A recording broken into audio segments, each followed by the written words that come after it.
क्या आपके साथ भी ऐसे होता है कि कभी आप फ्रिज खोलते हैं या कबर्ड खोलते हैं और सोचने लग जाते हैं कि यार निकालना क्या था, भूल ही गई, सोचते रहते हैं।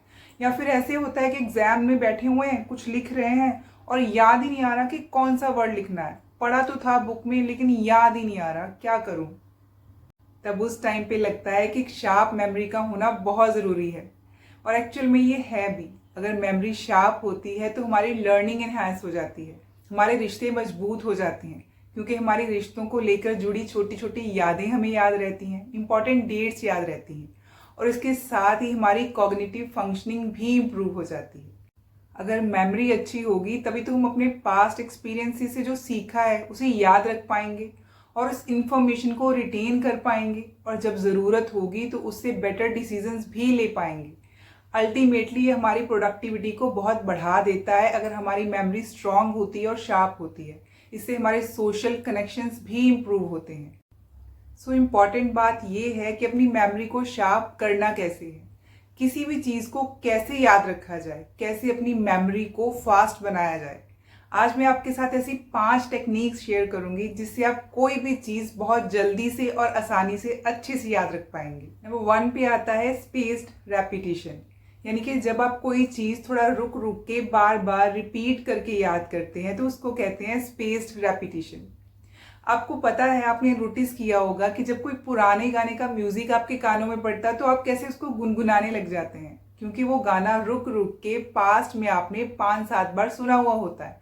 और जब दोबारा आपको उसकी याद आती है तो वो अपने आप ही आपके मुंह पे उसके वर्ड्स आ जाते हैं, आप उसको गाने लग जाते हैं। चाहे आपने उसको कितनी देर बाद सुना हो, सालों बाद सुना हो, लेकिन उसकी मेमोरी आपके माइंड में हमेशा रहती है। वो कैसे होता है? क्योंकि इसके पीछे भी स्पेस्ड रेपिटेशन ही काम कर रही होती है। मान लीजिए कि आपने अपने घर में कोई प्लांट लगाया है और आप उसके ऊपर सब कुछ एक ही बार डंप कर दें, खाद भी डाल दी, पानी भी डाल दिया, सब कुछ कर दिया और आप सोचते हैं कि भाई अब अच्छा सा पौधा निकल आएगा। ऐसा तो नहीं होने वाला ना। उसके ऊपर धीरे धीरे रोज स्प्रिंकलिंग करनी पड़ेगी, पानी देना पड़ेगा थोड़ा थोड़ा। फिर थोड़े थोड़े टाइम के बाद जब ज़रूरत हो तो उसको थोड़ी थोड़ी खाद देनी पड़ेगी, जो जो उसकी रिक्वायरमेंट हो थोड़ी थोड़े टाइम के बाद रिपीट करना पड़ेगा, लेकिन उसमें स्पेस देनी पड़ेगी, गैप देना पड़ेगा। वही आपकी मेमोरी की भी रिक्वायरमेंट है। मान लीजिए आपको कोई नई लैंग्वेज सीखनी है तो 1 हफ्ता तो आपको उसकी वोकैबुलरी हर रोज़ याद करनी पड़ेगी, डेली उसकी रेपिटेशंस करनी पड़ेंगी। जब एक बार आपको उसकी समझ आ जाएगी तब उसके बाद उसको रोज़ पढ़ने की ज़रूरत तो नहीं है। हाँ, हफ्ते में 2-3 बार भी पढ़ेंगे तो काम चलेगा। और जब आप उसको अच्छे से समझने लगेंगे उसके बाद 1 हफ्ते बार भी रिवाइज करेंगे तो चल जाएगा और वो आपकी लैंग्वेज का हिस्सा बन जाएगी, आपको अच्छे से याद हो जाएगी।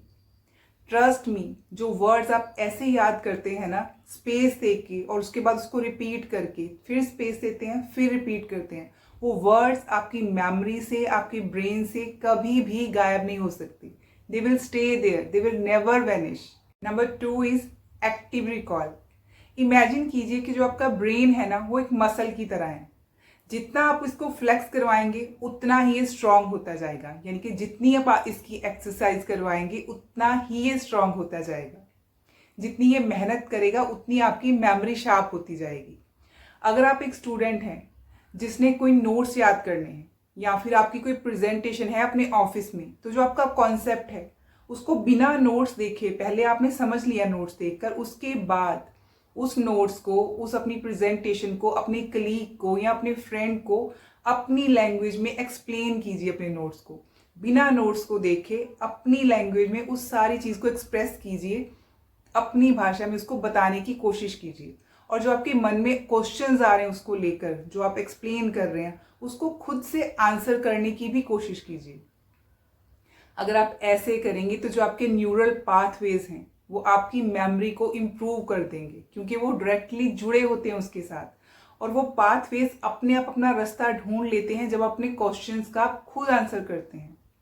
डेली प्रैक्टिस करने के लिए आप ऐसे भी कर सकते हैं कि मान लीजिए आपने कोई न्यूज़पेपर में पोस्ट पढ़ी है या कोई ईमेल रीड करी है, देन क्लोज योर आइज और उस ईमेल के या उस पोस्ट के जो मेन पॉइंट्स थे, की पॉइंट्स थे, उनको रिकॉल करने की कोशिश कीजिए। पहले नोट कर लिया कि ये की पॉइंट है, देन क्लोज योर आइज और उनको रिकॉल करने की कोशिश कीजिए। जब आप ब्रेन की ये रोज एक्सरसाइज करवाएंगे तो इसको रिकॉल करने की आदत पड़ जाएगी और जो आप रोज़ भूल जाते हैं ना चीज़ें डेली रूटीन में, वो आप भूलना बंद कर देंगे। या फिर अगर आप हाउसवाइफ हैं या कुछ भी आपने रोज़ के काम करने होते हैं जो आप दिन में करने भूल जाते हैं कि यार आज तो करना था, मैं भूल गई। जब आप सुबह उठते हैं, अपना एक डेली प्लान बनाइए, अपने माइंड में एक मैप बनाइए कि आज मेरी ये प्रायोरिटीज़ हैं, मैंने ये काम करने हैं आज। और उसके बाद उस लिस्ट को अपने माइंड में सेट कर लीजिए। उसके बाद आप नहीं भूलेंगे, आपको याद रहेगा कि आज की मेरी ये ड्यूटीज़ हैं और मैंने ये काम कंप्लीट करने हैं। आपका माइंड आपको अपने आप मैप दे देगा। धीरे धीरे आपकी मेमोरी इंप्रूव होने लग जाएगी। Number 3 is memory palace. क्या आपके साथ भी ऐसे होता है कि आप ग्रॉसरी शॉपिंग के लिए जाते हैं और वहां जाकर याद ही नहीं आता कि लेना क्या क्या था? आधी चीजें तो भूल गए क्योंकि लिस्ट साथ में लेकर नहीं गए थे। या फिर आपने प्रेजेंटेशन अपनी ऑफिस के लिए बहुत अच्छे से रेडी करी थी, सारे पॉइंट्स याद थे, लेकिन बिना देखे नहीं बोल सकते क्योंकि ऐसे याद नहीं आ रहे। आधी चीजें तो बोलना ही भूल गए क्योंकि लिखी नहीं हुई थी, बिना लिखे तो याद ही नहीं रहता। लेकिन एक सीक्रेट है हमारे ब्रेन का। Your brain loves locations. आपको अपने बचपन का घर अभी तक याद होगा, उसका हर एक कोना याद होगा, हर एक चीज याद होगी, क्योंकि हमारा माइंड लोकेशंस नहीं भूलता। तो क्यों ना हम इसका भी फायदा उठाएं? क्यों ना अपने माइंड में हर चीज के लिए एक पैलेस रेडी कर लें। मान लीजिए कि आपकी प्रेजेंटेशन है और आपको उसको याद करना है, उसके पॉइंट्स को याद करना है, तो अपने घर के हर एक रूम को एक पॉइंट की तरह यूज करें कि अगर मैं इस रूम में जाता हूं तो मुझे ये वाला पॉइंट याद आ जाता है, और जब मैं दूसरे रूम में वॉक करके जाता हूं तो मुझे ये वाला पॉइंट याद आ जाता है। और जब आपका शो टाइम हो, यानी कि प्रेजेंटेशन का टाइम हो, तो अपने माइंड में चलकर हर कमरे में जाइए और जो जो पॉइंट उसके साथ आपने एसोसिएट किया है उनको रिकॉल करते जाइए और बोलते जाइए। और सिमिलरली जब आप ग्रॉसरी शॉपिंग के लिए गए हैं तो अपनी किचन में जाइए और देखिए, अपनी कबर्ड खोलिए अपने माइंड के अंदर और देखिए कि यहाँ पे ये पड़ा था, ये लेने वाला है या नहीं। तो आपको अपने आप उन चीज़ों के साथ, उस एसोसिएशन के साथ, लोकेशन के साथ वो याद आता जाएगा। Number 4 is chunking. आपने कोशिश की होगी कई बार कि एक बहुत बड़ा टेबल है उसको याद करना है, लेकिन वो याद ही नहीं हो रहा। बहुत बड़ी प्रेजेंटेशन है, वो याद ही नहीं हो रही। कई बार बच्चों का पूरा सिलेबस होता है तो उनको समझ में नहीं आता शुरू कहाँ से करें और कैसे होगा, तो बहुत ज़्यादा याद करने के लिए। तो इसके लिए क्या करना चाहिए कि इसको छोटे छोटे ग्रुप्स के अंदर, छोटे छोटे हिस्सों के अंदर बांट लेना चाहिए ताकि उसको याद करना आसान हो जाए। ऐसे ही करते हैं ना, बच्चों को भी चैप्टर वाइज याद करवाते हैं कि पहले एक कर लो, दूसरा कर लो, हिस्सों में बांट लो, आसानी से याद हो जाएगा। इसी को कहते हैं चंकिंग। जब हम बड़े बड़े ग्रुप्स को छोटे छोटे ग्रुप्स में बांट लेते हैं, बड़ी इंफॉर्मेशन को छोटे छोटे हिस्सों में बांट लेते हैं, दैट इज कॉल्ड चंकिंग। जब हम बच्चों को खाना खिलाते हैं तब भी तो उनको बोलते हैं ना, छोटी छोटी बाइट लेकर खाओ, धीरे धीरे खाओ तो डाइजेस्ट हो जाएगा। मेमोरी के साथ भी सेम ही करना है, छोटे छोटे हिस्सों में याद करेंगे तो आसानी से याद हो जाएगा और हजम भी हो जाएगा। अगर हम बड़ा हिस्सा याद करने की कोशिश करते हैं, फॉर एग्जाम्पल हमारा फ़ोन नंबर जो है वो 10 डिजिट का होता है, तो पूरा का पूरा 10 डिजिट एक बारी में हमें याद नहीं होता। अगर हम उसे 2 हिस्सों में बांट लेते हैं, फर्स्ट 5 एंड लास्ट 5, ऐसे याद रखते हैं ना हम फ़ोन नंबर, तो वो आसानी से याद हो जाते हैं। मैंने अपने बेटे की सोशल स्टडी की कॉपी में देखा, उनके जो हिस्ट्री के क्वेश्चंस होते हैं कई बार वो बोरिंग लगते हैं, बच्चों को याद नहीं होते, तो उनकी टीचर ने क्या करवाया था कि पूरा का पूरा पैराग्राफ याद करने की बजाय उसको स्टेप्स में बांट लिया। नंबर 1 पे ये हुआ, नंबर 2 पे ये, नंबर 3 पे ये, नंबर 4 पे और नंबर 5 पे। 5 नंबर का क्वेश्चन है तो 5 पॉइंट्स में बांट लिया, और पॉइंट्स स्टेप वाइज याद करना आसान हो जाता है पूरा पैराग्राफ याद करने की बजाय। इसी तरीके से अगर हमें भी कुछ याद करना है तो उसको हिस्सों में बांट के याद करिए, तो एक एक हिस्सा याद रहेगा और आपस में चेन बनाकर याद भी कर लेंगे। एंटरटेनमेंट के लिए भी तो हम यही करते हैं ना, जब अपना प्लेलिस्ट रेडी करते हैं सॉन्ग्स का, तो उसमें भी तो हम ग्रुप बना लेते हैं ना छोटे छोटे, कि ये डांस वाले सॉन्ग्स हैं, ये सैड सॉन्ग्स हैं, ये सूफी सॉन्ग्स हैं, ये हैप्पी सॉन्ग्स हैं। उसी तरीके से मेमोरी के लिए भी यही करना है, थोड़े ग्रुप बना लेने हैं और उनको याद करना है। Number 5 is visualisation. A picture is worth 1,000 words. हर तस्वीर बहुत कुछ कहती है, क्योंकि आपका जो ब्रेन है उसको विजुअल्स बहुत पसंद है। जैसे इसको प्लेसेस याद रहती हैं, ऐसे इसको विजुअल्स भी याद रहते हैं। जब आप कहीं घूमने जाते हैं और आपको कुछ बहुत अच्छा रहता है तो उसकी तस्वीर आपके दिमाग में छप जाती है, और फिर जब भी आपके सामने कोई उस जगह का नाम लेता है तो आपको वही विजुअल्स याद आते हैं। और ब्रेन की इस विजुअल्स को, इस पिक्चर्स को याद रखने की आदत को हम अपनी मेमोरी इंप्रूव करने के लिए भी यूज़ कर सकते हैं।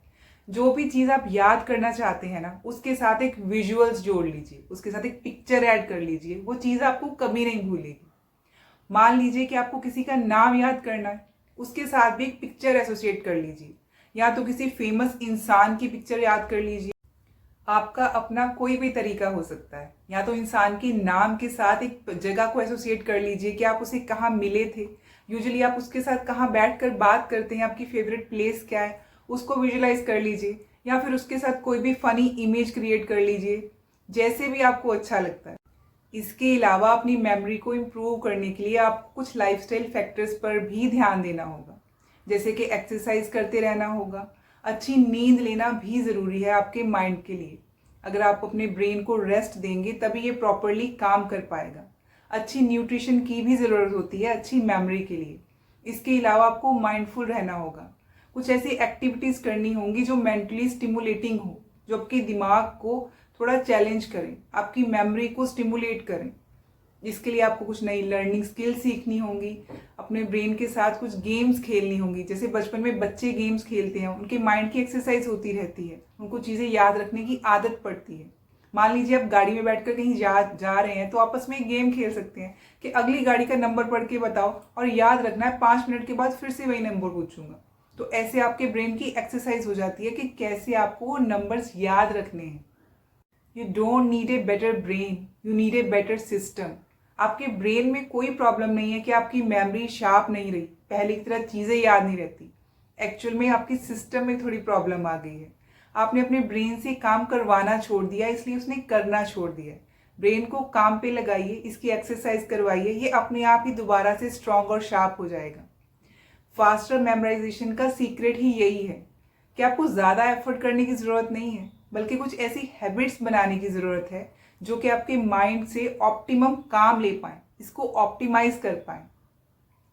तो चलिए इन टेक्निक्स को अपनी डेली लाइफ में इनकॉर्पोरेट करते हैं और देखते हैं कि हमारी मेमोरी में क्या क्या चेंजेस आते हैं।